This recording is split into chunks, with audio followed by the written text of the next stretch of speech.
Yo, Shortbox Nation. Hello again. Welcome back. And thanks for pressing play today. If you're brand new, welcome to the show. My name is Bodder, and this is the Shortbox Podcast, the comic book talk show that brings you the best conversations about your favorite comics with the people that put their blood, sweat, and tears into making them. This is episode 475. And today I'm joined by Stephanie Williams, the queen of internet comic book memes turned professional comic writer. Now, before Stephanie made it big in comics, she was already writing articles and think pieces for notable publications such as Sci-Fi Fangirls, the AV Club, Nerdist, and Rotten Tomatoes. Her big-time comic book writing credits include Moon Girl and Devil Dinosaur Wreck and Roll, and Spider-Verse Unlimited for Marvel Comics, and Nubia, Queen of the Amazons, and Strange and Unsung All-Stars of the DC Multiverse, of course, for the distinguished competition. Stephanie's on the show today to talk about making the pivot from internet fandom to writing comics professionally, and we'll talk about her new Street Sharks series, which is being published by IDW. So, long story short, in the words of Jon Stewart, we got things to talk about today. We've got things to talk about. Without further ado, Shortbox Nation, let's welcome Stephanie Williams to the show. What up, Stephanie? Well, let me turn that up a little bit. Give it a little bass. What up, Stephanie? How you doing today? I'm doing fine. I just drank some pre-workout, so we'll see how this goes. But yeah. Requirement. Yo, that is someone that is no stranger to podcasts and interviews. I was 10 years old and learning that you are quite experienced in the realm of podcasting, both behind and in front of the mics. You've hosted a few podcasts, right? Yeah, my very first one was called the Lemonade Podcast. Don't ask me why, it just was. I talked about. Can I guess that the Beyonce album, the same name, came out around the same time? I'm pretty sure, and I was like, well, might as well. and the other one was Missy Knight's Uninformed Afro. That was actually the one that really kicked things off for me and made me say, oh, y'all are serious about this, as serious as I am. So let's talk about comics. Stephanie, I've had a blast doing research on you today. I mean, I've read a bunch of your op-eds, your articles.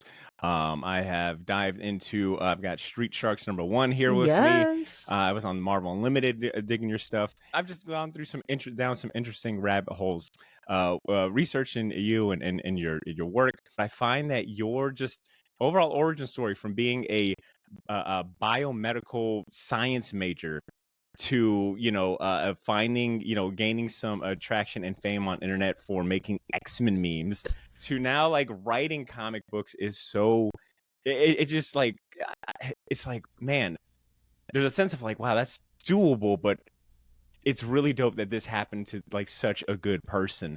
And I guess, is it still a shock for you when you think about like your career trajectory?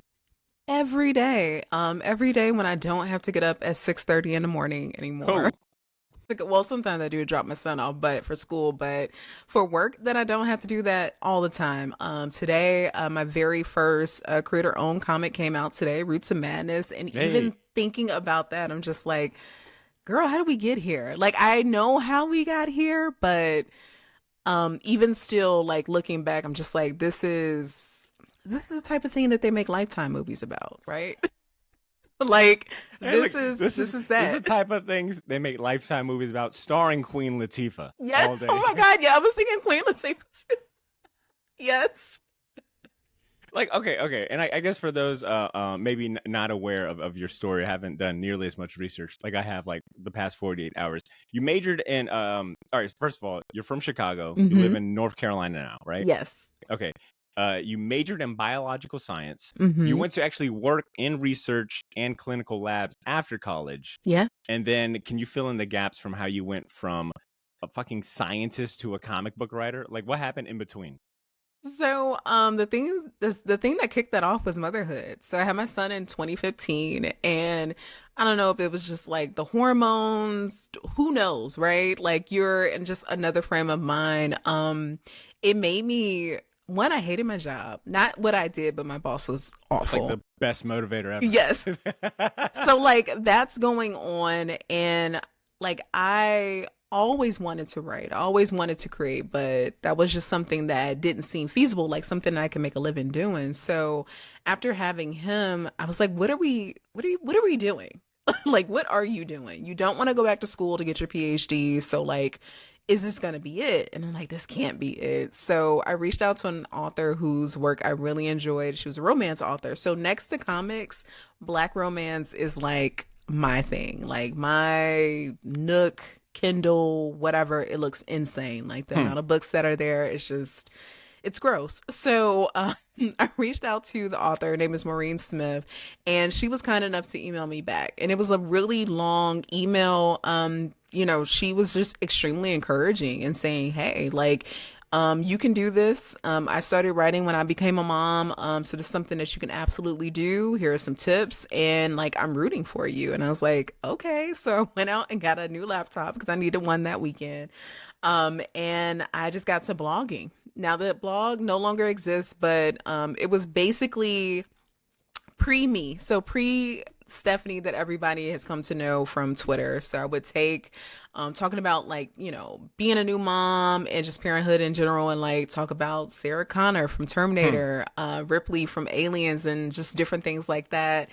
And then I got on Twitter around the same time because I was like, I heard that the best way to kind of become a better writer was to get into community, right? So Twitter was that thing at the time. And once I got on there, I just started talking to folks about the stuff that I love, which was this nerdy comic stuff. Between that, anime, manga, just all of the stuff that I love so much, I just talked about it and eventually grew a following, and I didn't even realize that. And I believe the memes really kicked it off. And I think my very first meme was a still shot from Justice League Unlimited. I think it's episode 1 or 2, but there's an Amazon that comes to a man's world, and like she's trying to take all the men out, so she's poisoning everybody. She poisons Clark. And I just thought it would be funny that he would be like, it's not Diana, but whatever. It kind of looks like Diana. I was like, he says to her, like, Diana, like, what did you put in this chicken? And he's like sweating profusely and he looks sick. And like that took off in a way that I wasn't expecting. So I was like, okay, so I'm going to talk about comics and stuff that I love. I'm going to do it in a way that I like to, which is to make these characters who are superhuman and do all these things, make them relatable.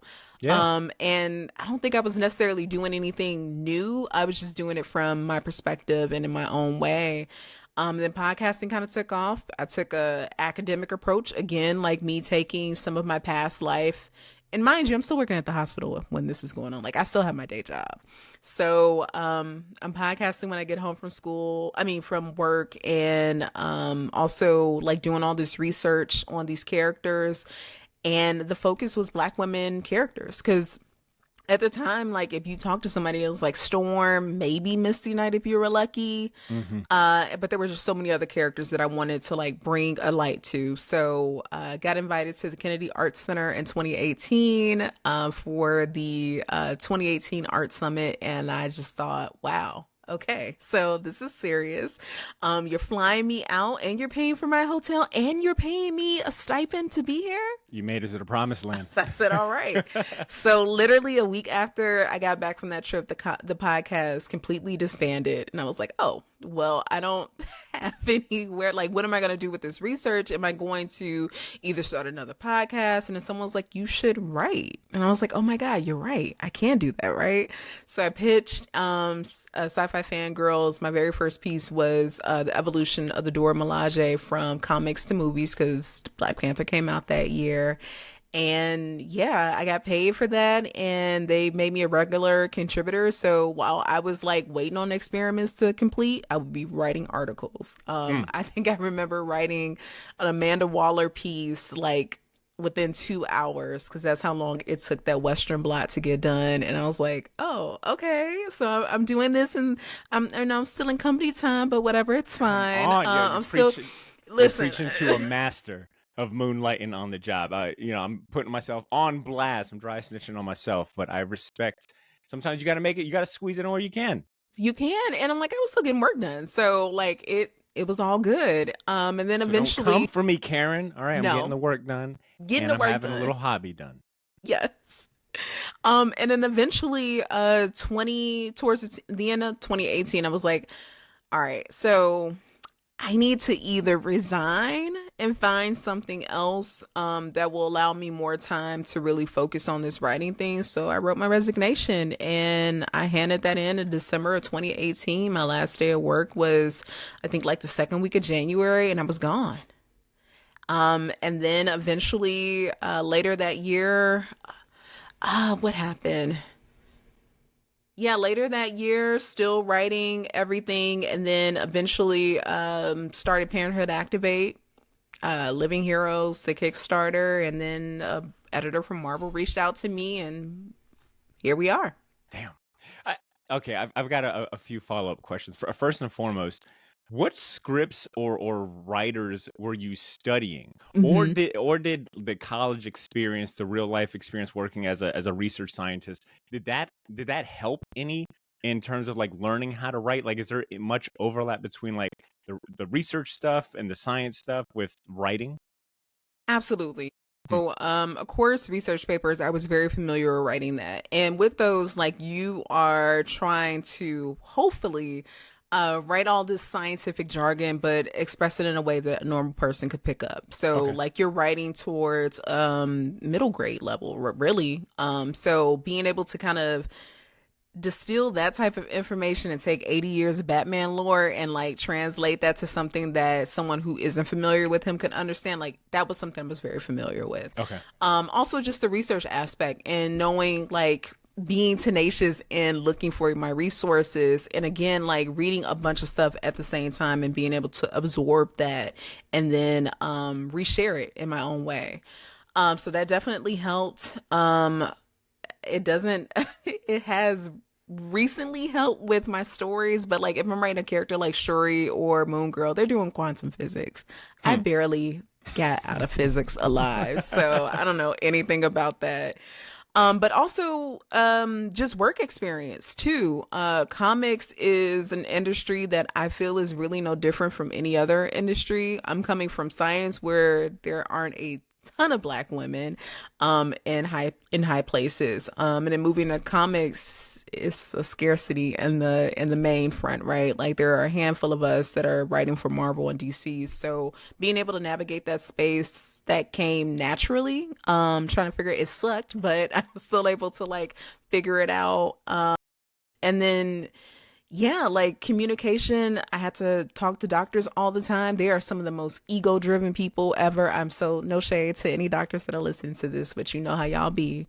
And and the creative space is really no different. There are a lot of folks who really believe in the work that they do and they have egos. I do too. So Hmm. being able to effectively communicate and I don't know, get my point across and be charismatic because that's a big thing with like just editors and just really putting yourself out there. So absolutely. Like I am thankful that I went the route that I did because I feel like that has made me a stronger writer, just a stronger business person in this Hmm. space. Because a lot of people like that's a bad word when you're talking about comics or art in general, just business. But no, if you're making art, like I would think you would want to be able to pay your bills. So being able to navigate that is just so important.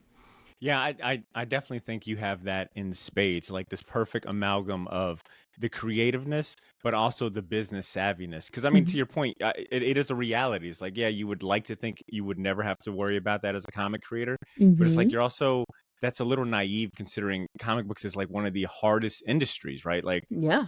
how many artists and writers have gone broke or had bad deals, and like I mean, I think it's applicable to a wide variety of any creative space. Look at music. It's just like, you know what I'm saying?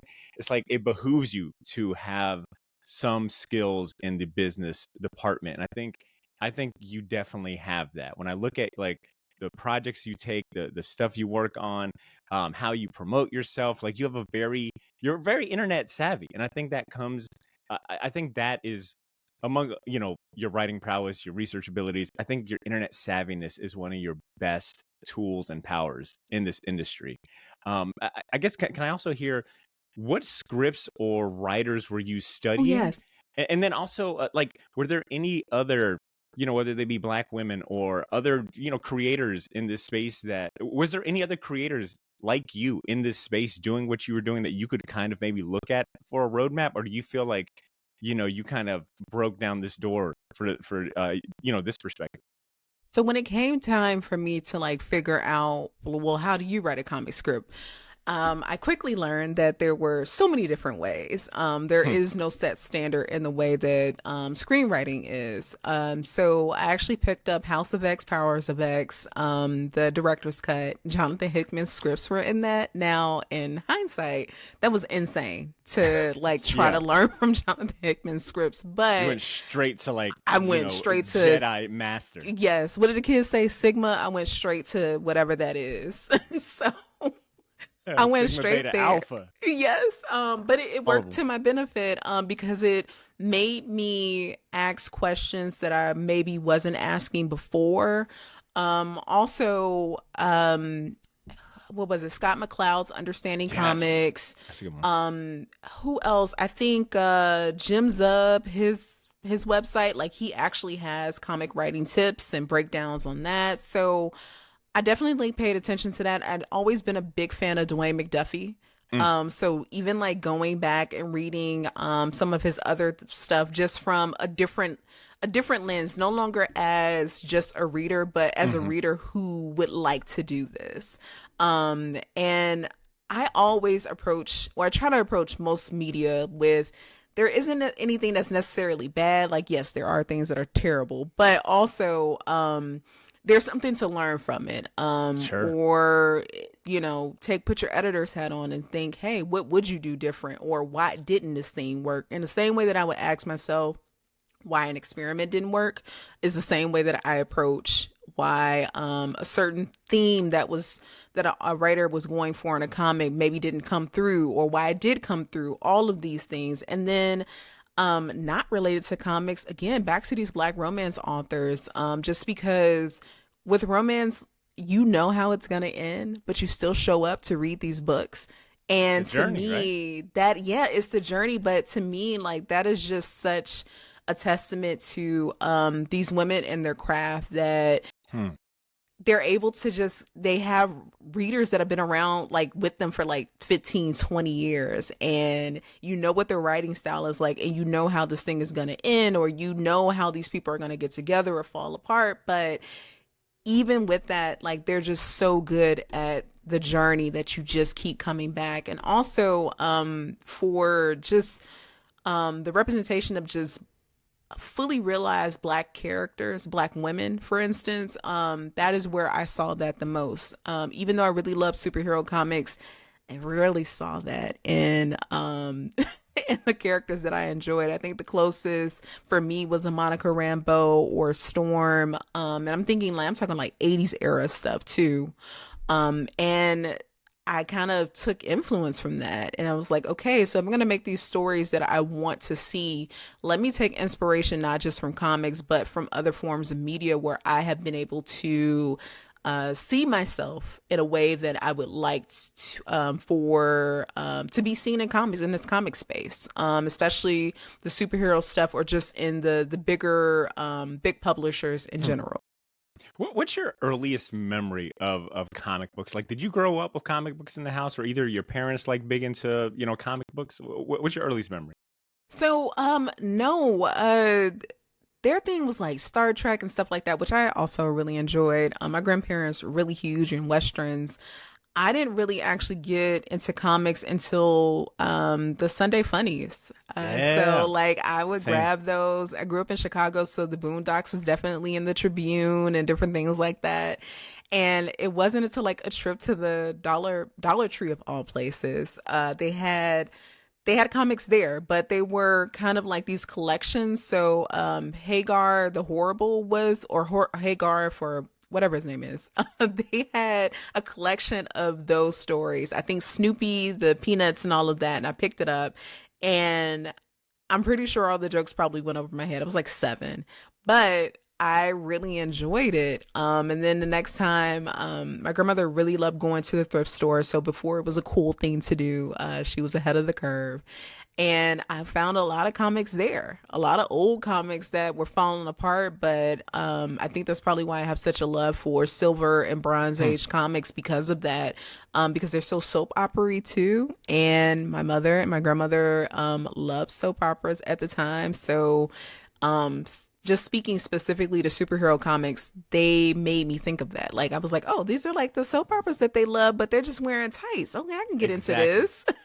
Especially when you think of like, a run like Chris Claremont. I feel like, Yes. embodies that soap opera novella vibe big time. Mm-hmm. I think X-Men, the X-Men are, maybe the most famous comic book soap opera ever. And I think, a lot of your memes and things that you'll post on your Twitter account about the X-Men highlight them in that way so well. I think one of your favorite memes, one of my favorite jokes and memes by you had called you had posted a picture of the Uncanny X-Men 201, which is a classic cover Mm-hmm. where Mohawk Storm and Cyclops, she's avoiding his blast, and there's a caption that reads, "Who will lead them?" I think this is the issue where they're trying to figure out who's going to be the new leader of the Yeah. X-Men. But your caption was one of my favorite Uncanny X-Men issues because it's definitely a love and hip hop Westchester episode. It's And because the whole thread, you go like page by page, like supporting facts. So hearing you talk about the research side, but also the funny side, Mhm. being a fan of funnies, I can see where like that knack for quick, punchy, succinct dialogue and words comes into play. Where you're like very well researched, your stuff, but you're able to dilute that into something like a quick one sentence that perfectly encapsulates the whole thing. shout out to the Wayans family. Because I just I'm gonna get you sucker, Don't Yeah. Be a Menace, Scary Movie, all of their kind of like satire films, Mm-hmm. big fan. Even Blank Man, which to me is maybe the perfect satire to Batman. I know a lot of people don't see it that way, but I love that movie. But I just think that they're just so smart in that way. I even think of Robert Townsend and Meteor Man and Babs Yes. and a lot of this classic black cinema where maybe that's where I absorbed it from. And also I'm from Chicago. We love to tell a good story, a good funny story too, Yeah. about very serious things that probably should not be funny, but that's the magic of growing up there. So I'm pretty sure that played a role in it too. Yeah. I'm curious to hear about that transition, from becoming a pop culture writer, someone that was observing the medium of comics, writing about characters you love, and having an excuse to like do the deep dives and researches and putting them online, to becoming like a comic book writer. You went from being like a participating fan to a creator. And I found a quote where you said fandoms are intense, but I have to remind myself that I'm a fan too, and I care just as much.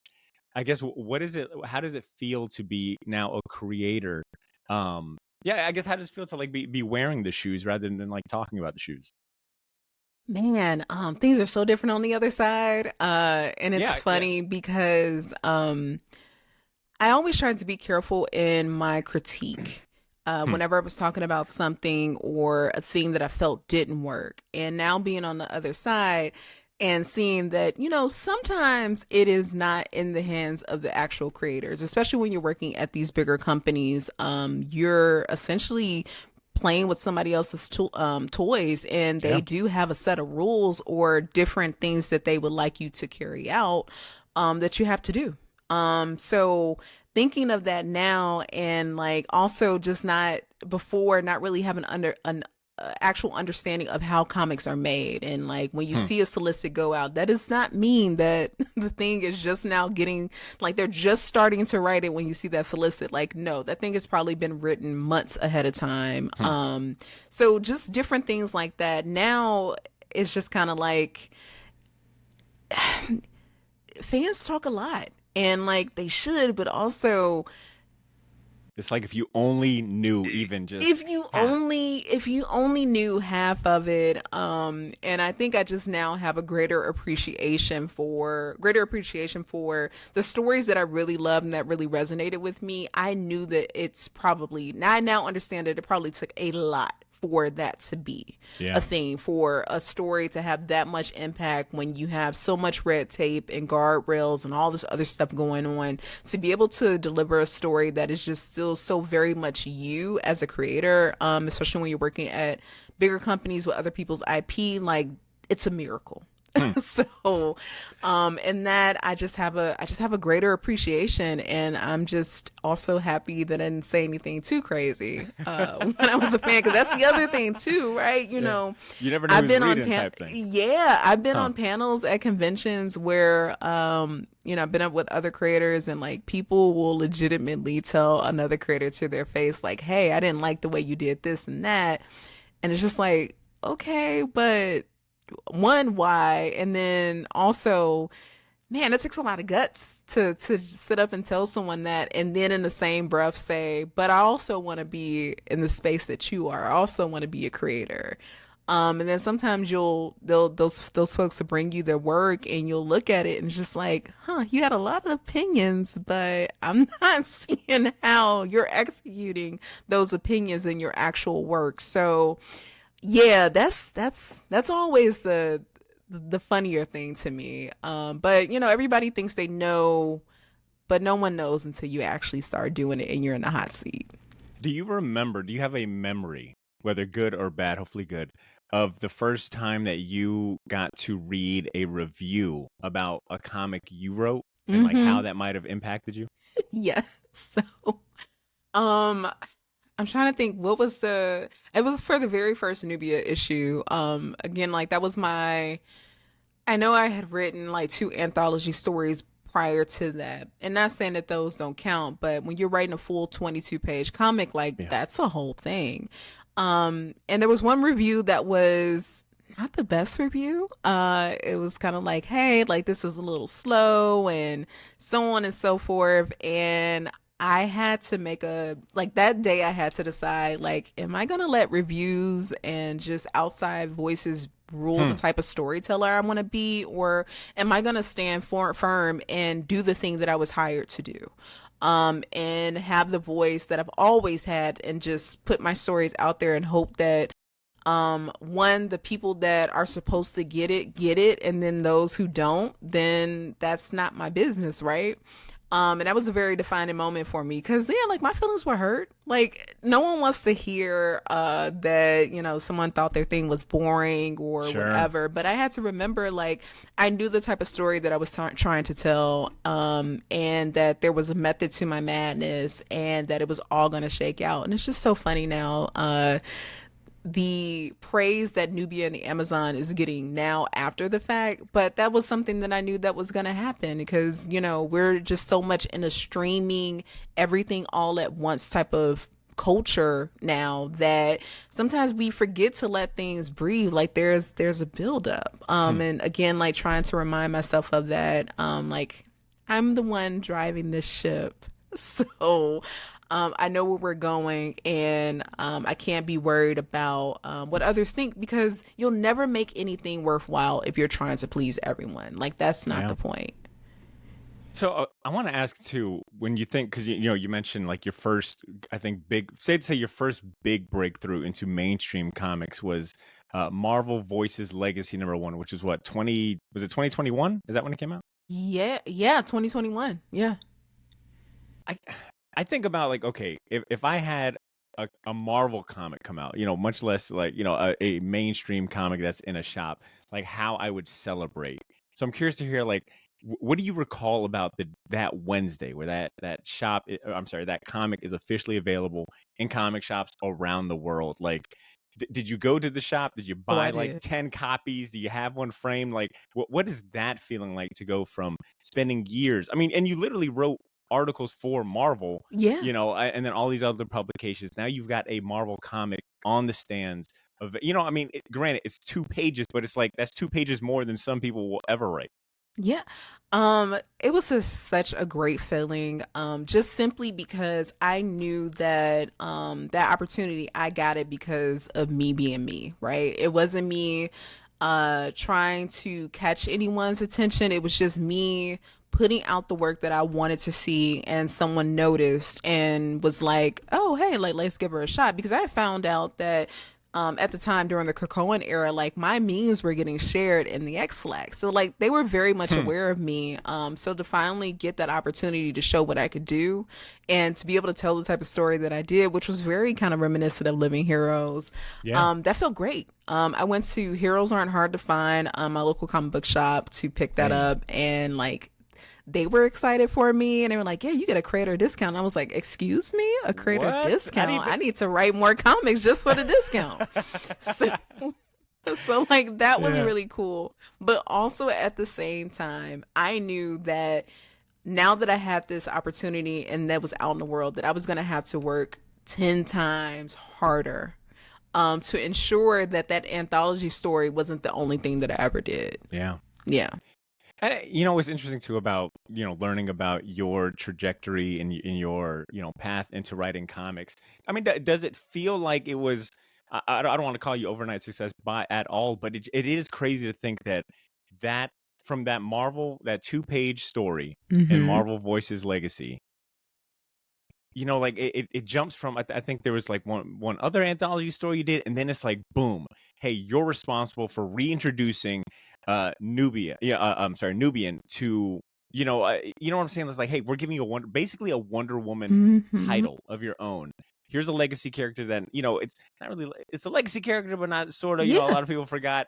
Can you go ahead and reintroduce her into the world? Like, I guess, does it? I mean, can you talk about just how radical that shift was, and just from going from like a 2-page anthology to all of a sudden like writing DC? Like, how did you prepare or get better to, or what did you do to rise to the occasion for that opportunity? I doubled down in what I normally do. I was like, okay, so we're here to prove ourselves. We don't know if we'll ever get a chance to write a series or do anything else after this. And I still approach things that way. So, of course, I was like, well, thankfully, I love reading comics, so it's no problem to go back and read older Wonder Woman runs and just really try to figure out who the Amazons are at their essence, because I knew that was important for Nubia, because I didn't want her to be a Diana 2.0 and I wanted her to be her own character. I also, again, other media. So I read Madeline Miller's Cersei, which I really love that I did that because it's a book that mainly focused on women, and I knew that we were going to be on Themyscira. So like, how do I make that interesting? And I just knew that like whatever notes I got back from the editor, I was going to absorb those and try to get better. Like I wanted it to be by the time I got to issue 6, when I turned that script in, like the editor could be like, oh, night and day difference. And Nice. that's definitely what happened. I also had the good fortune of working with Vita Ayala, who sort of pretty much worked like a mentor in that way. And I think Vita is just such a talented writer that the fact that I was able to kind of get that mentorship in that way too was just something that I'm thankful for. And also working with someone like Aletha Martinez, who I was a big fan of prior to even working with her, which was amazing. So I made sure that I made the most out of that opportunity. Not only to prove myself, but just to get better as a writer. There was no critique from an editor or anything that was too harsh, and that was never the case. I love Brittany Holzer, who was my editor on that, because she showed me like what it means to have a good editor and what I should look for moving forward. And I was thankful for that because I've been able to like carry that on in my career, and even now dabbling in some editorial work myself, because I want more of us in the comic space. And now that I know how things get made and how decisions kind of go, just trying to figure out different ways I want to exist in this space, so that we can get more voices, more unique voices out there on meaningful projects. Yeah. I I also find that sisterhood is a big theme in a lot of your Man, writing, yes. whether it be Nubia or I read this short story you did in an issue of Scarlet Witch, Mm-hmm. where she teams up with Storm to go find some flowers to make this tea. Yeah, yeah. Along the way, they fight like a magical, like evil unicorn, which was crazy.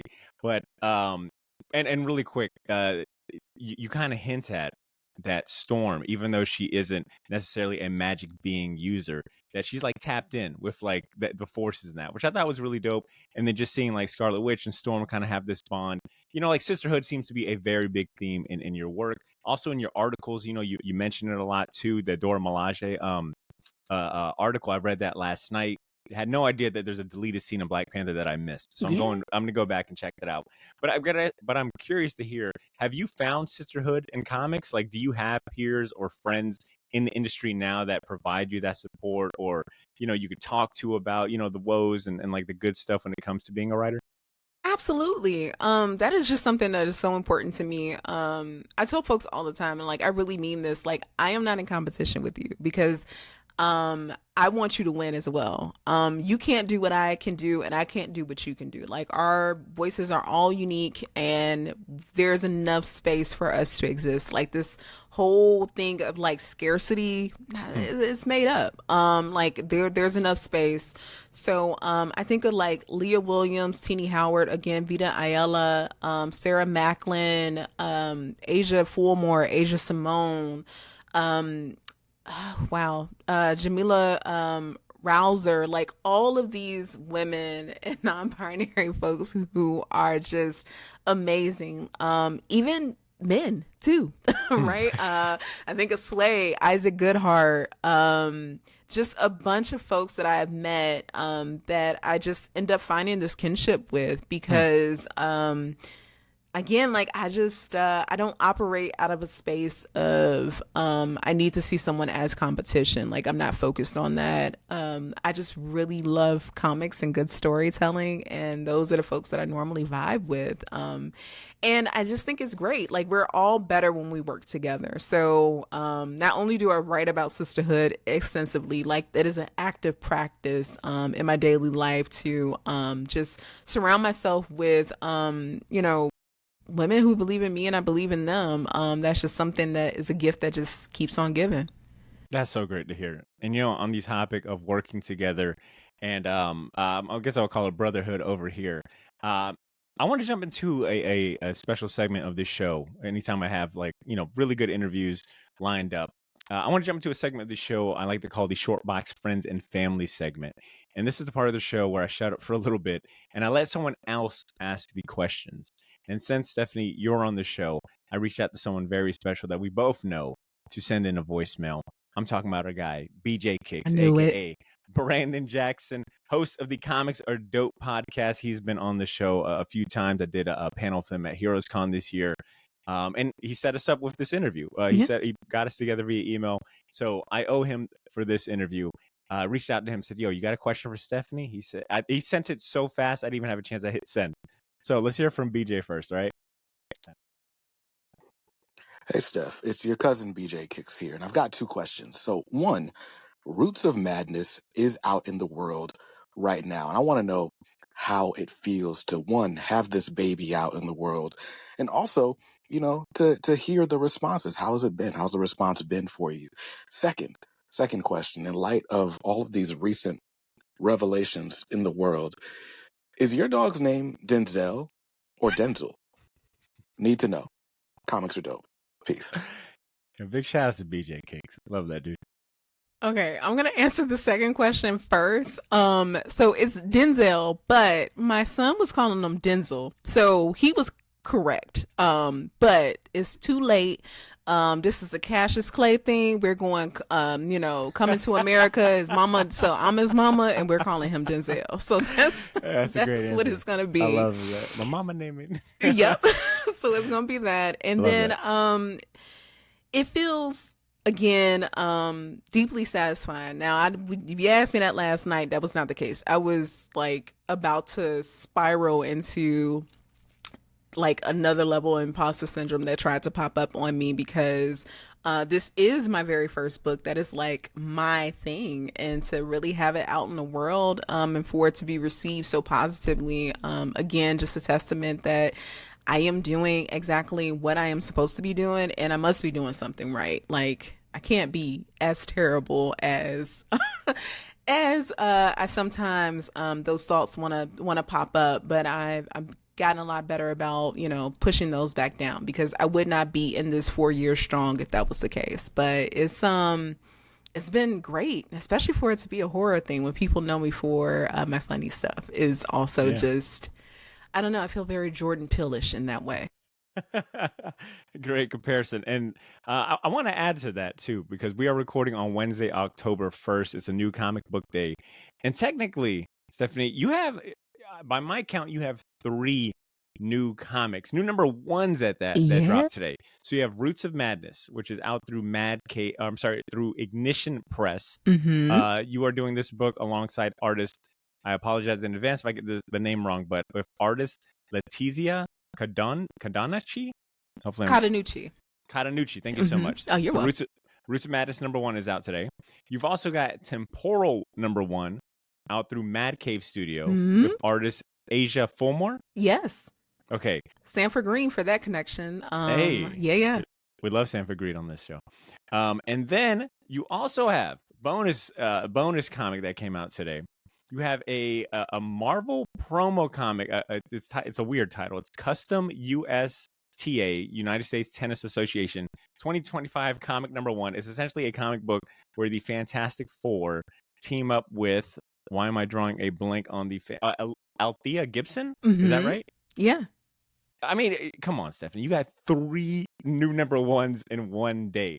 And I like, that's the point of imposter syndrome, right? It's like these thoughts that don't have a lot of weight. It's anxiety, it's fear, it's all of these things that that are really loud. But when you look at the facts, it's like, come on, Stephanie, you got a Marvel comic, you have 2 indie creator comics out today. Like, you're killing it. Yes, and I'm actually getting ready to start work on a 3rd one. I got an email today that said, "Hey, what are you thinking for tone and cadence?" And I was thinking they were talking about, like, how do I plan on approaching this project? Sure, yeah, and I was like, oh, like, it's satire, and it's, meets Judge, it's like Dredd meets The Running Man, and like, all of this is explained in the pitch. And they're like, no, we know that. We're talking about, when do you want to get the first issue in? I was like, oh, my bad.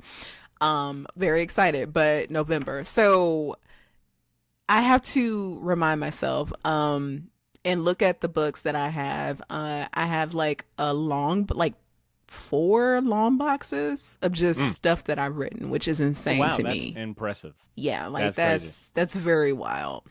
And the fact that it's come and I don't have any ongoing is just a testament to my scrappiness and, again, just my ability to figure it out. So I must be doing something right. I feel like you also write. You're someone that has, like, you've dabbled in superheroes. You've got these indie creator stuff. You mentioned, was it Roots of Madness? That's horror themed. But then also I look at, like, this tennis association comic with Marvel. That's not like the first promo kind of comic you did. You also did a NordVPN promo comic, I think, earlier this year as well. Yeah. And those comics to me can be really fun as someone that likes collecting kind of like oddities. Like last month, I went to a comic shop here in Jax and picked up this Islands of Adventure promo comic they used to give out. Those can be really fun, especially like when you find like an artist in there that you're like, oh shit, I know Chris Bachalo did this 2-page story in like this random comic. But I guess I'm curious to hear from you. Like, are they as fun as they seem? Like, what limitations do they come with? Extra limitations, considering that a lot of times it'll be like Marvel working with NordVPN or trying to do something with the tennis association. Like, are they good paying opportunities? Like, I mean, how do you go about vetting like those kind of, like, I don't know, just interesting projects? Those are fun. They are definitely good paying projects. So that in itself is a win. Yeah. But also they range from very easy to sometimes difficult. There's one that I did that I don't know if it'll ever see the light of day, but it was like Adidas, Real Madrid, and then also a rugby team, the All Blacks. And I was like, All Blacks. I'm like, why they name that? But anyway. I was like, okay. You're funny. But for that one, they wanted something about some the Korean scrolls were gonna be there. It was like a bunch of portals opening. It was like a very difficult thing. So I'm like, a lot of Wow. times when they come up with these ideas and they give it to you, like it's somebody who is not familiar with comics, so they're just saying whatever. I'm like, okay, I don't know how I'm gonna make this work, but I figured it out. Like I figured it out in a way that even some of the editors at Marvel that saw it, they were like, oh, this is brilliant. But then once Adidas saw that, they were like, we changed our mind. We want it to be Ultron. And like it kept changing. So, and I was like, wait, what? It's like a game. It's like a game of Mad Lib. They're like, It yo, is. we want a story about Miles Morales, Hot Dog, and Tommy from Martin. Go. You're like, Yes, what? it definitely is that. So in that way, I enjoyed that type of challenge. My very first one that I ever did was for the NBA G League, which I was like, oh, this is cool. I That's am pretty a dope. sports fanatic. In fact, don't even try to call me on Sunday because I'm in front of the TV watching football all Hold day. up. Wait a minute. Yeah. Wait a minute. Hold up. I just had a flashback. I believe did the Panthers beat the Jags this season? No, we got beat by the Bengals. That's right. Sorry, Stephanie. I'm sorry. Yeah, no, I'm they sorry. I didn't mean beat to bring the it back. Falcons 30-0, but then they got their butts handed to them by the Patriots. So there's that. The Bears finally won. I mean, well, not finally won, but they won another game against the Raiders. I was very happy about that because I was going to be sad if they lost. But it was just cool to finally That's dope. be able to marry the two things that I really love, sports and comics. And then I got a chance to go to Washington D.C. to go to the game, which I thought was really cool. Oh, come on. That's dope. Yeah, because quiet as kept. A lot of me writing comics is just so I can go places for free. Like 99% of why I still podcast after 13 years. It's just that I get to go like do cool. It does not pay. All right, let me go ahead and tell everyone listening right now. Podcasting does not pay, but you do get to do some cool stuff. Yeah, I'm here for the travel. But For sure. that was one of my first. The NordVPN was actually a very interesting one because to me, this was like the ultimate marketing test. Like, how good are you at doing executing what the client would like you to do, but also still managing to like inject your voice into that. Yeah. And so far I've been able to do it. Thunderbolts, I did a comic that they handed out at Regal. I didn't even know that was going to be a thing. So that was one of the things where they were like, okay, so we don't know who the sponsor is going to be, but we need you to like leave ad space. So I had to figure out like what was a smart way to write the script so that the artist could, draw something that left ad space. So I think I had like a coffee cup just in case it went to Dunkin' Donuts, a billboard just in case it went to whomever, Interesting. and then also like a laptop just in case it was like Dell or something like that. So I find those projects very fun. I call them side quests. I even had a baseball one with the X-Men, which was really fun. And that was for the minor leagues. I had no idea there was this many. I was like pretty excited about just There's finding the so NordVPN many. one. That is crazy. Yeah. Okay. But you know what? The more I'm talking to you and getting a feel for your personality and your approach, like I think it goes back to what you were saying about that relatability, the power of like making something relatable. But also at the same time, like walking this fine line of like artistic merit, but then also like you said, hey, this is a job. There is a client on the other side that needs X, Y, and Z done, and it's like, yeah, I guess you would be the absolute perfect person for these side quests. Listen, when I saw how much they were offering, I said, oh, sign me. I was like, I'm going to figure that out. Yeah, because I've been trying to be be more comfortable and vocal about just the business side of things. Because when I entered this, I would see things like comics broke me and so on and so forth. And I feel like we need to be transparent. And again, just get better about being business savvy in this space. Because again, like comics, this industry and some of the pitfalls that it has, it is not unique in it. I see it across every other job that I've had, whether I was a waitress or working retail or working again as a researcher, working with doctors and stuff like that. There's always going to be, some shady stuff going on, but you just got to learn how to kind of navigate that and use the power of discernment. Yeah, you have to be able to stand up for yourself. Oh yeah, for sure. And you mentioned Dwayne McDuffie and him being like a big influence. I was actually recently like down a Dwayne McDuffie rabbit hole a couple weeks ago. I think they got like this DC Comics by Dwayne McDuffie, like all of his DC comic Mm-hmm. stuff collected in a book. And Dwayne McDuffie is a perfect example of someone that was very vocal about the behind the scenes stuff. His treatment as a black man, in this space. Yeah. Like the headaches and hurdles and obstacles he had to go through. I think there's a really good. It wasn't a web comic, but it was like kind of like a comic strip that I think he wrote Yeah. about. Yeah. I'm Yeah. trying to recall what I think it was about some series he was writing and how they were giving him Was like it the runaround, Nighthawk? something like that. I cannot recall off the top of my head, but Or you know, no, I Night Thrasher, I think, I think it because was of that. the skateboard situation or whatever. And I forgot what he said, but that quote sticks out in my mind because it is precisely that. It is Hmm. precisely, and because I was just so aware of just how vocal he was and reading a lot of his stuff, I think that's why I approach my career the way that I do. Because I know folks are like, you kind of write everything. And I was like, you're damn right I do. Because if I don't, I am just getting work in February and Juneteenth. Who can survive off of that? And that's why I said, like, when I got That's in true. with the anthology for Black History Month, I knew that I was going to have to work even harder because we've seen time and time again where folks get in on an anthology, but you never see them again after that.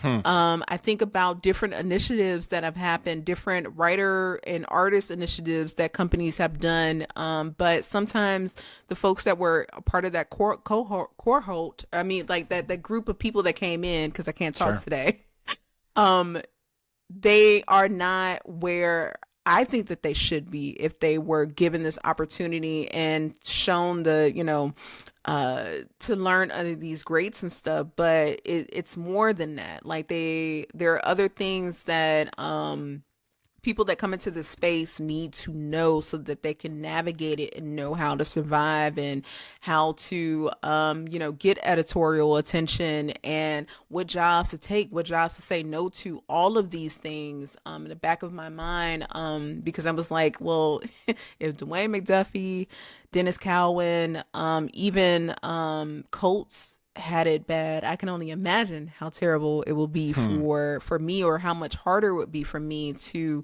really exist in this space in the way that I want to.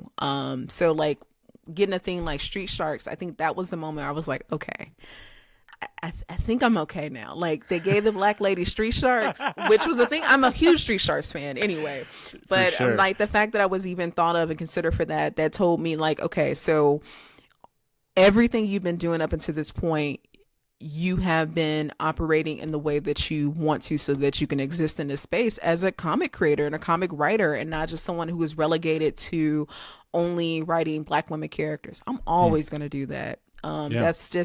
I will always do that. But there are other things that I can do. I was talking to Christopher Priest about this at Fan Expo Denver, and he talked about, what happens once you're considered the black writer or the black artist. Brian Stelfreeze also talked about, like, after he did Black Panther, all of a sudden it was like, ooh, we want Brian to draw all the black people. And Brian was like, wait, y'all didn't even know I was black until after the fact. And the same thing, like, Wow. with Priest saying that, and not at all that, I'm not happy to exist as a black woman who writes comics, but I am a writer at the very end of the day, and that is the way that I would like to be seen. I'm going to bring my experiences and my voice to whatever I write. You're going to know that I wrote, like a black woman wrote this. I mean, if you read The Family Snick and I got Wolverine yelling at his kids to sit down in the back, or he's going to pull the car over, very reminiscent of car trips when I was younger. So anyway.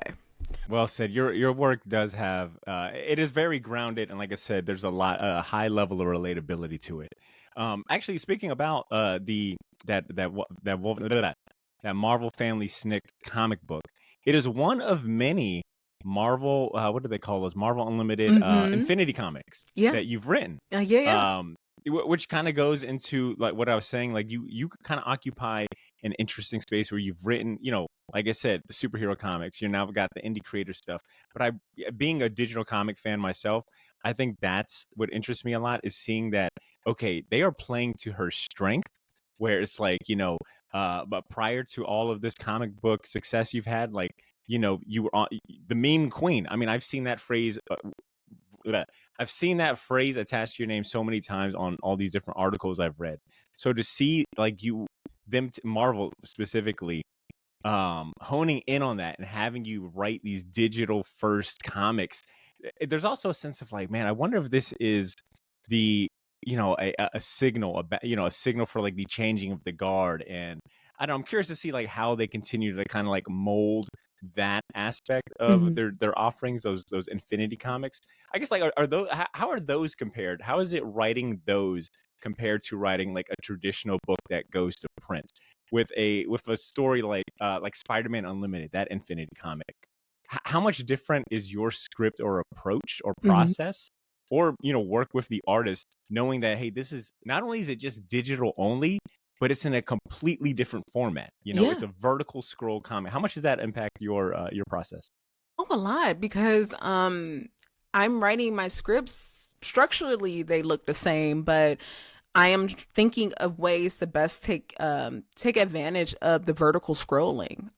So like page turns don't necessarily exist. It's like, well, how do Yeah, you right. get the person to keep, going, and like how do you make it so that it's not just stagnant boxes of, characters talking or whatever. Like how do I best take advantage of this?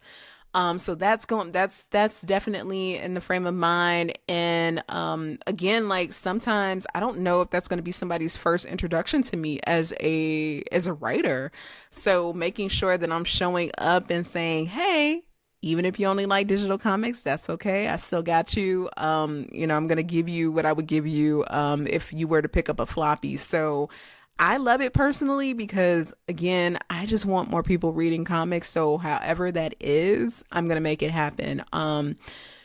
Like even trying to like make sure I have a lot of some manga influence in what I do and anime too, Yeah, yeah, I because see that. that is very huge. And also that's something I'm a big fan of. So finding different ways to kind of infuse that into not just the web comics, but also the floppies as well. Hmm.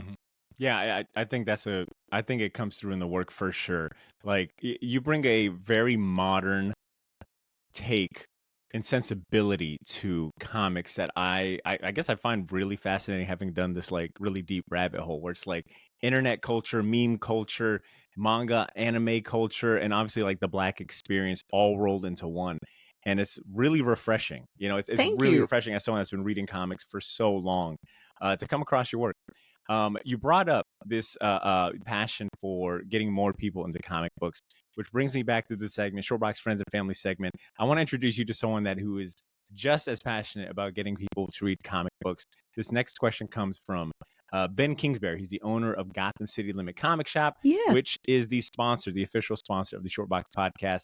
And he wanted to send in a question. So here is Ben. Hey, Stephanie, Ben K from Gotham City Limit, a comic shop down here in sunny Jacksonville, Florida. Thanks so much for taking some time to answer a question from me real quick. So I love comics and I love great storytelling. The Woman universe is something I especially love, especially the side characters. The Trial of the Amazon run, the Nubia and the Amazon run, absolutely loved it. So my question for you is this. How do I convince DC to let you write an ongoing Yara Flor comic book? And no, seriously, my question is, if you could pick one character that you've never gotten to flush out or write or rewrite in your image, what character would that be and why? Thanks so much for everything you do. I'm going to go ahead and get off and listen to your answer. And remember, Short Fox Nation, we'll always take it to the limit. You know, big, Peace.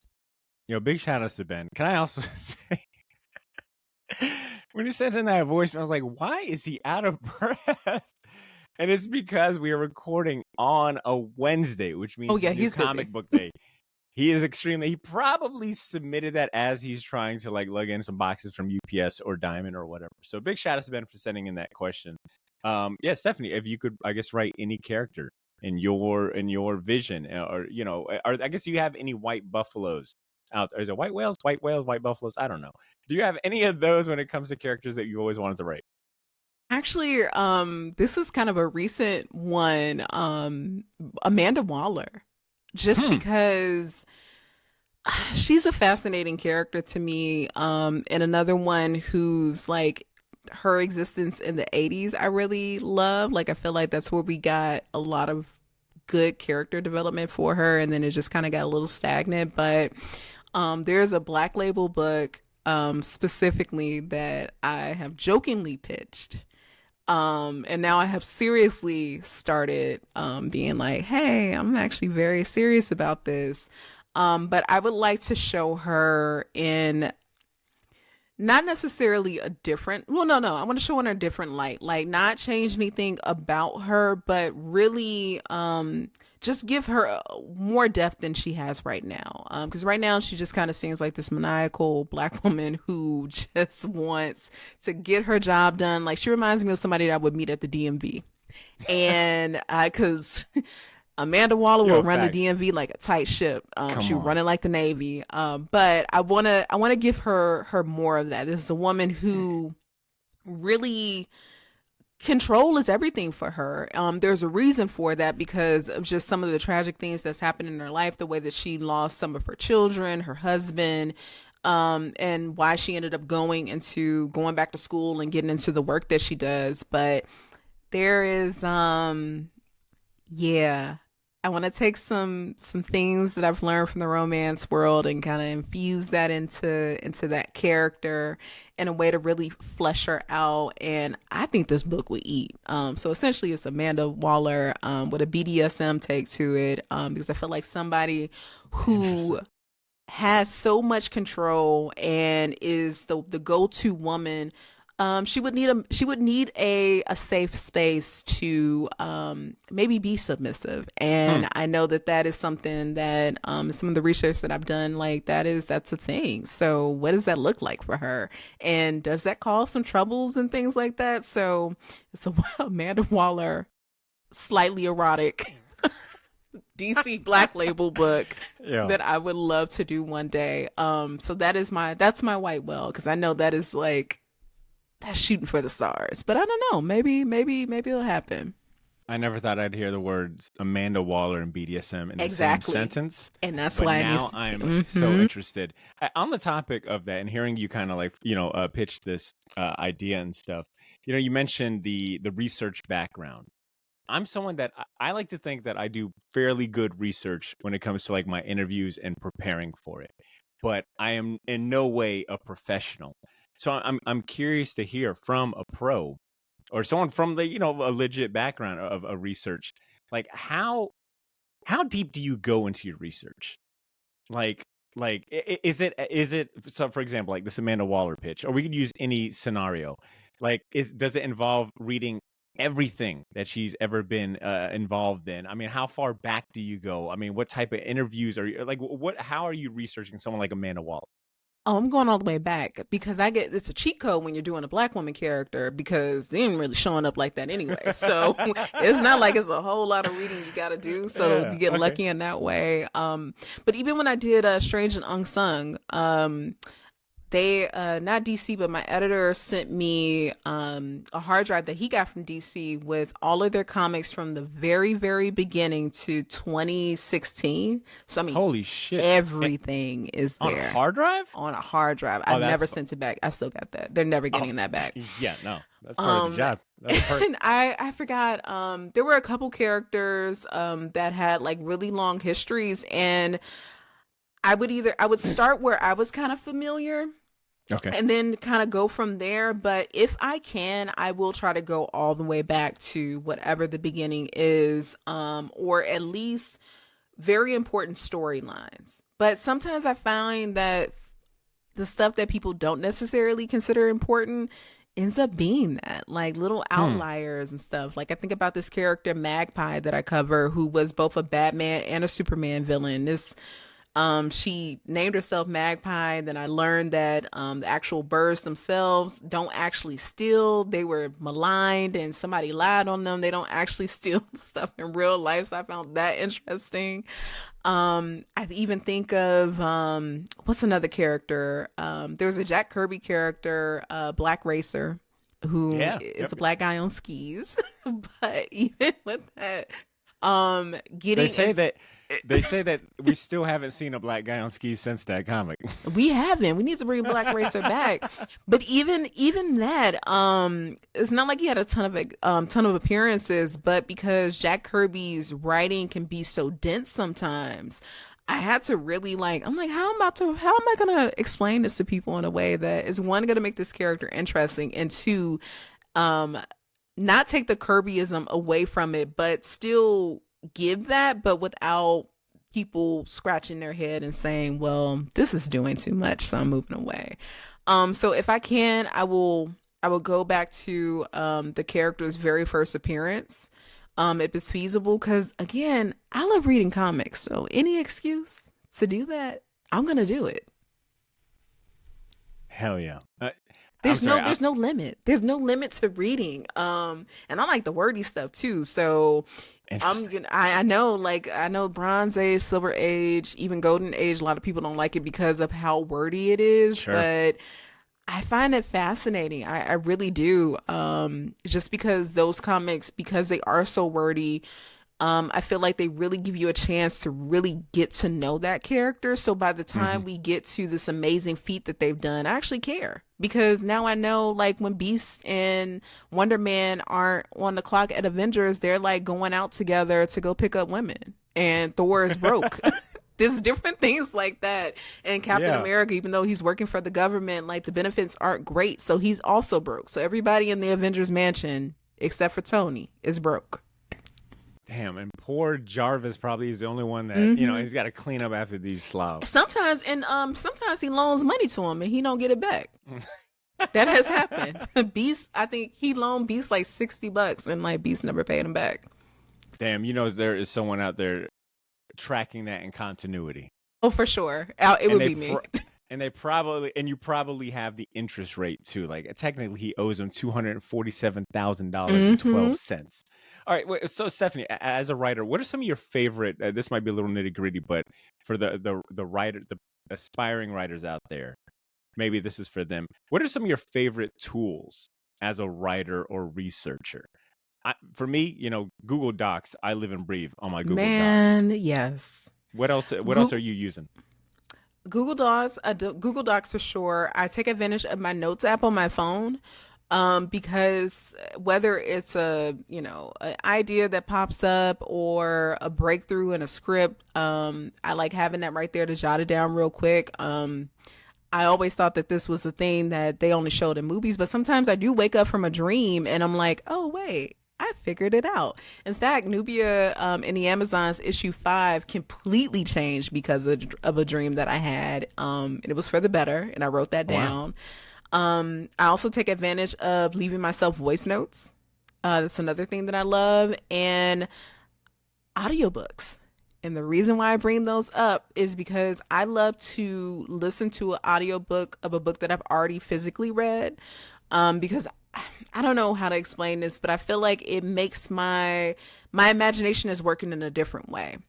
Because I can relax because someone is reading it to me, so I can focus on actually imagining and getting through the story, versus when I'm reading, a lot of times I will go back and reread a page just because I got so caught up trying to envision what was going on, or I start look something up. Thing. Yes, and I'm like, I'm still on page 5 because I had to go look these things up real quick, either because I didn't know what it was or I got sidetracked and stuff like that. So audiobooks, I just love them because it, one, allows me to, like I said, relax in a way and start thinking about storytelling in the same way that I did when I was like 5 or 6. My parents are reading to me. Like, I just think that is just so important to I don't know, like, to expose yourself to thinking about storytelling in as many different ways as you can.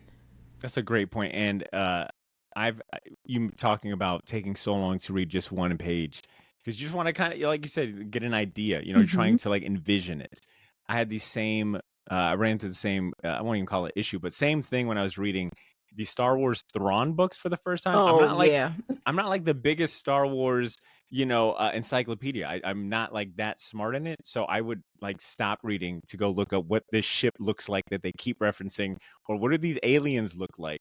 And yeah, I mean, as someone that works in the audio space, I think audiobooks, much like podcasts, there is a level of intimacy there where it's like, it's right in your ears. You're speaking to someone's brain, inside of their ears. Yeah. So it's like you feel even closer to the story or the source. So yeah, that's incredible. All right, I want to take a wild pivot from that very, deep thought about process and bring up the Street Sharks, which you brought Yeah, up let's talk about them. a little bit earlier. And I think this will be our last segment, but I've got Street Sharks issue 1. I picked it up in shops today in preparation for this interview. And Stephanie, my first most immediate question is, how many ocean puns can you fit into one comic? And did you come up with all of the names for the fight moves? I Some of my did. favorite include the Great White Clothesline, Seismic Slam Power Bomb. I was like, is this a Dragon Ball Z comic? Everyone has. Oh my God, yes. Wait. There's a couple. I mean, like there is a couple of more fight. You got the Streaks special. You got the Shark Ground and Pound. I mean, it's like every. And you know what? Hearing you talk about your influences of manga and anime, obviously, this is based on a cartoon. I think all of that shines through here. It is such a fun first issue. As someone that grew up on Street Sharks, you helped remind me how fucking cool sharks that swim through asphalt. Like, it's like, all right, yeah, it'll never not be cool to watch a shark swim through some asphalt.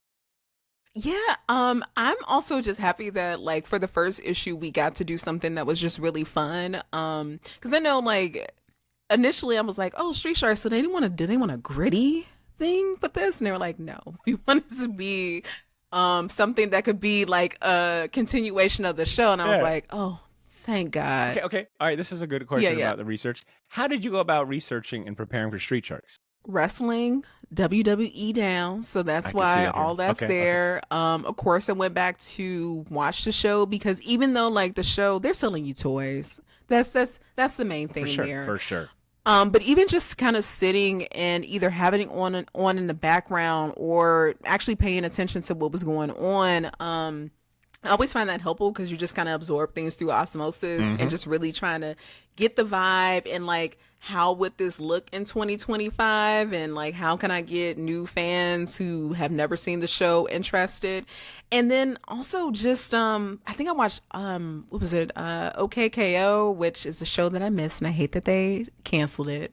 A lot of early 2000s late 90s Cartoon Network stuff, because I don't know, for whatever reason I felt like that would be the type of energy that I needed to bring. Once you get to issue 2, that shines through, and as we progress you can kind of see all of these different influences, like Shark Tales, of all things, not a great movie, but it's a iconic, memorable one because the fish looks so crazy in it, but that also has some influence on Street Sharks. And I wanted to be a marine biologist at one point in time, so the aquatic puns, I hate to say it, but I already had them in my back pocket just because of that.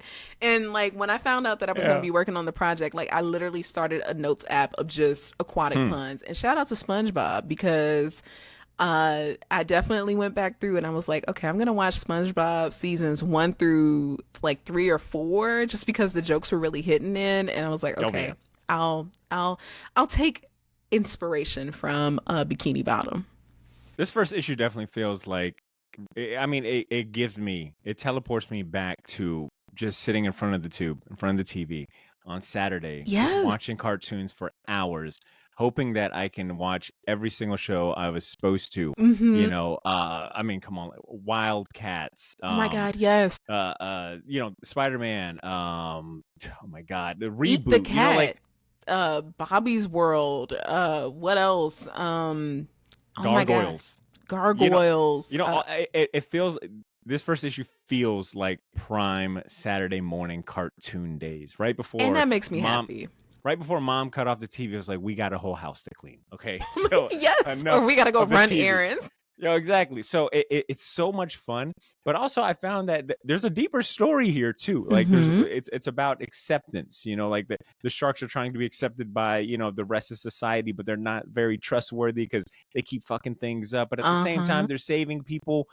So it's about like acceptance. There is about like consequence, but then also trying to talk about like the fine line between justice and vigilantism. And I'm like, wow, she really knows how to inject like this perfect sense of fun, humor, and these kind of like heavy themes. So it works, where it's like I plan on giving this comic to my nephew who is Yeah. now like able to read. He's like of that age where he would have been watching Street Sharks. But at the same time, I got a little bit something out of there too. Can I also say the artist on this, Ariel Medel, Mm-hmm. drew an amazing, I don't think I've ever seen such a wicked 2-page splash and like a Hey. I won't call it a kids comic, but I mean, it's basically a kids comic, and they get this epic 2-page splash of all the street sharks fighting. What do they call them? The The Seviets. Seviets. It's like okay, not only does this 2-page splash look good, but you introduce all of the sharks. So I was reacquainted. I'm like, oh shit, that's right. His name is Streaks. Oh, Ripster was my dude because he wore jeans and he was a great white. And it's like, oh, Slamu. Yeah, I guess can you talk about what it's like working with Ariel Medel? Because you work with a lot of interesting artists, for the record. Yeah. Chris Allen, I read your Mm-hmm. you worked with him on I think the Scarlet Witch and Storm Mm-hmm. story. I read your Aliens Black, White, and Red short story. I Oh don't my God, recall the name yes. of the artist then, but that artist was great. You've been really lucky with the artists you've been working with. So lucky. And Yeah. that is why I try to make my scripts as enjoyable and readable.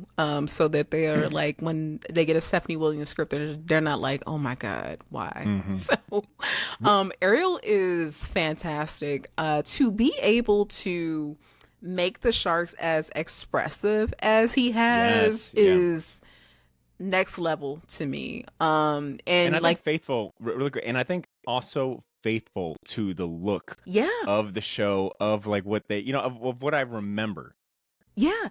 Because again, like that is something that Mattel wanted. So the fact that he's able to That's deliver right. on that just makes me so happy. And as the series continues, like you're just going to see both of us really settle into this world and get really creative.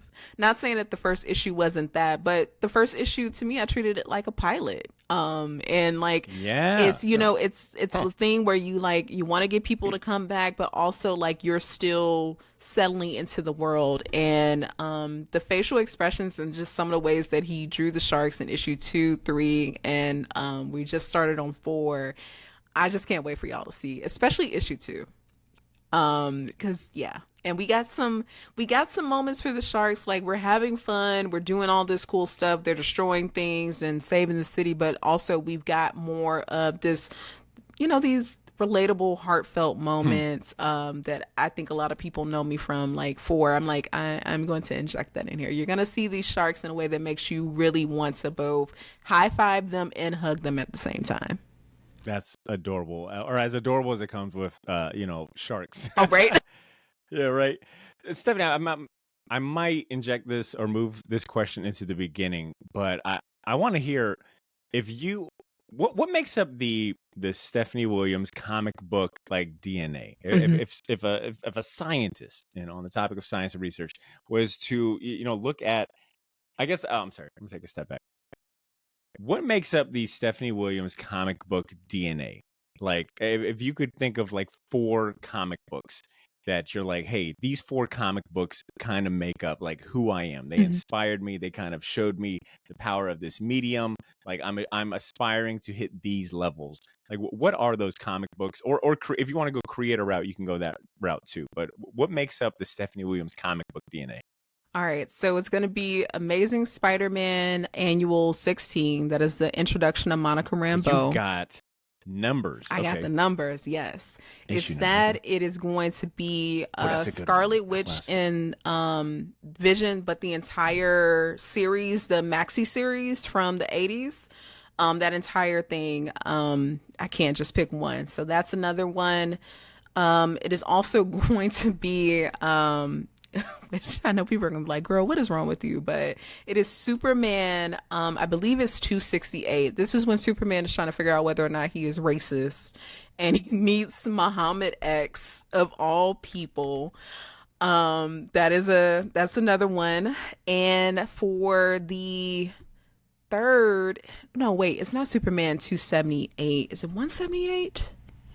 Really quick, Muhammad X being was that Malcolm's name before he took on the name Malcolm, or was Muhammad X a completely unique character to the comics? Completely unique character. Who only appeared one time for that issue. It is a very wild issue, and I think I got the number wrong. Jeff Lowe wrote it, so take that for what you will. But it's one that I just read it. 179. Yes, I was close. So that one, and then the fourth is going to be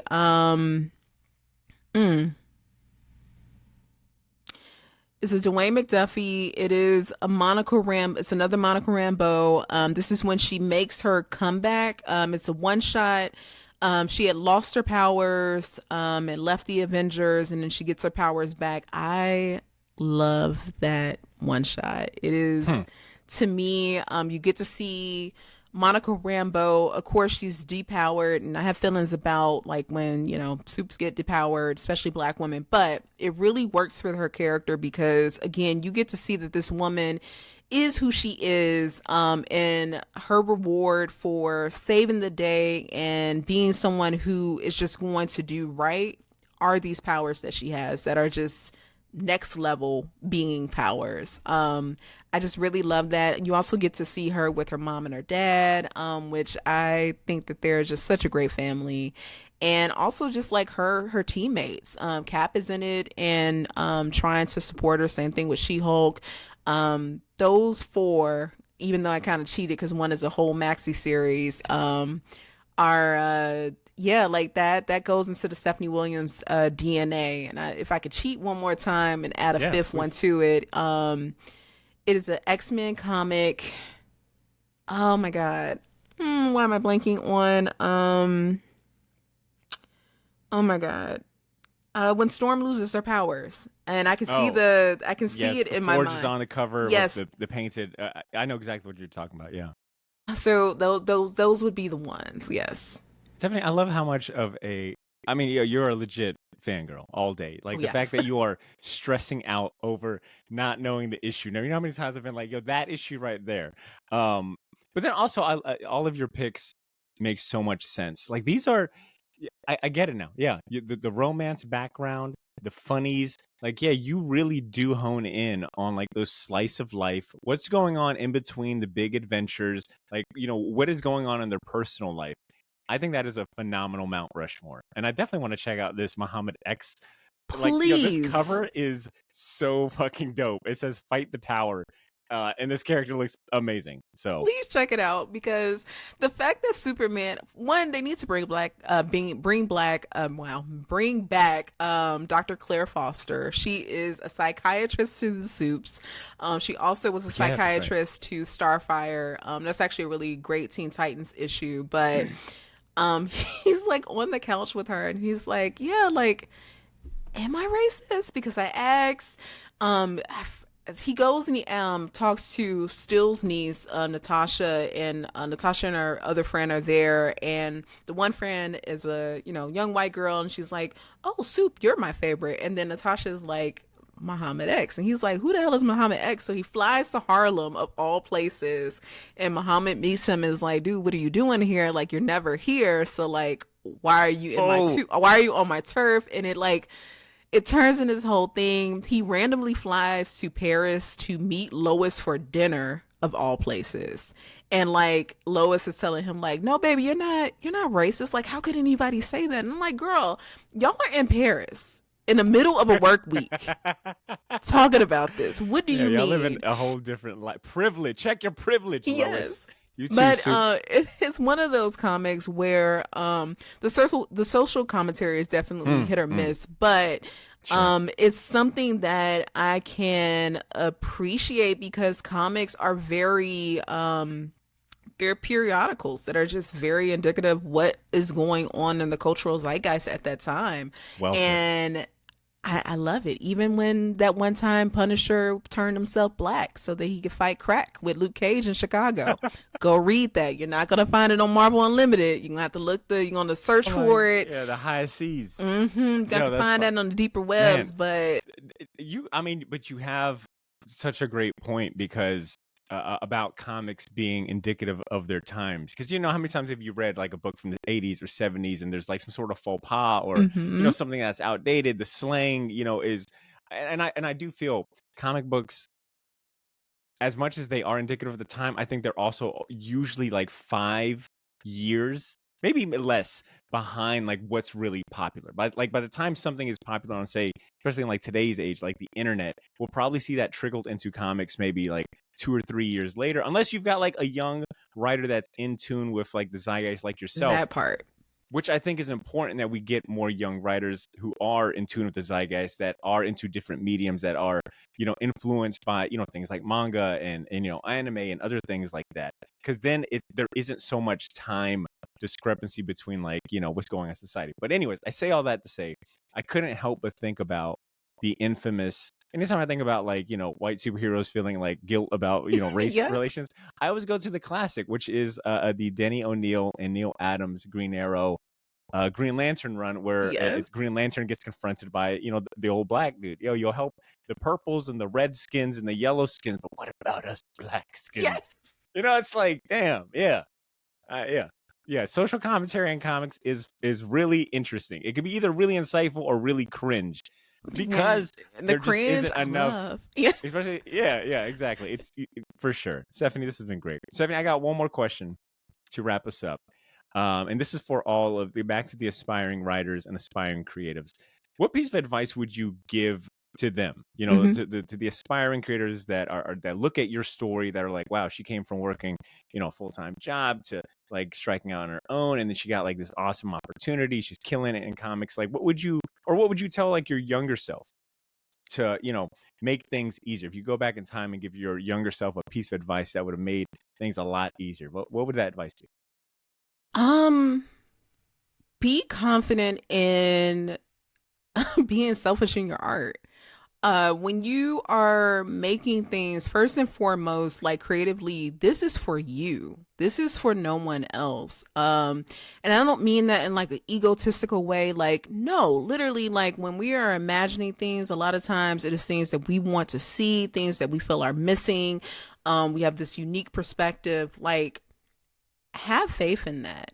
And lean into it. Don't try to appease what you think folks might want, or what might be hot right now, or any of that. Like, focus on your voice, the things that you want to see, and just trust that it is going to find other folks who are like, oh, I also want that, or oh, I also like that. Like, you just do your thing and have confidence in that, and trust me, you are going to find your audience. I cannot stress that enough, to just bring your unique voice, because it is needed. We don't need another Jack Kirby. I don't mean that in a disrespectful way, but like, there can only be one Jack Kirby. There can only be one Dwayne McDuffie. There can only be one Octavia Butler. Like, there can only be one of those, but we need you. And what you bring. So just have faith in what it is your vision is, and trust that people will see it. And those that don't, they just don't. They were never meant to. Well said. I mean, wonderfully said. And I think with that being said, ladies and gents, this is the Shortbox Podcast. We just finished talking to Stephanie Williams about the origin of her comic writing career, her new projects, which seem plentiful. She's all over the place. Yes. You can check out Roots of Madness #1, Temporal, Street Sharks. You can, I guess, check out her next promo comic with, I don't know, the Jacksonville Jaguars one day. You being funny, but it probably will be. I might be writing a comic for Marvel and Depends. Who knows? Exactly. We went into all of that, all of her new comics you can pick up at your local comic shop right now. I advise that you stay tuned to everything else Stephanie has got going on by following her on social media. If anything, if at the very least, you should give her a follow on Twitter or X now, because she posts still some very funny memes that only comic, like for the comic heads out there. So give her a follow on social media. Give her a follow on the website. I'll have all of that linked in this episode show notes. Make sure you give her a follow and keep an eye out for her future work. Stephanie, any parting words or shameless plugs before we wrap up? Yeah, look out for DC Solicits for October. Hey. Very, very big, exciting news that will be dropping from me in that. So I'm very, very stoked about this news and this announcement. I'll be on the lookout for that, and I wish you all the success, Stephanie. This has been fantastic. Yeah, thank you.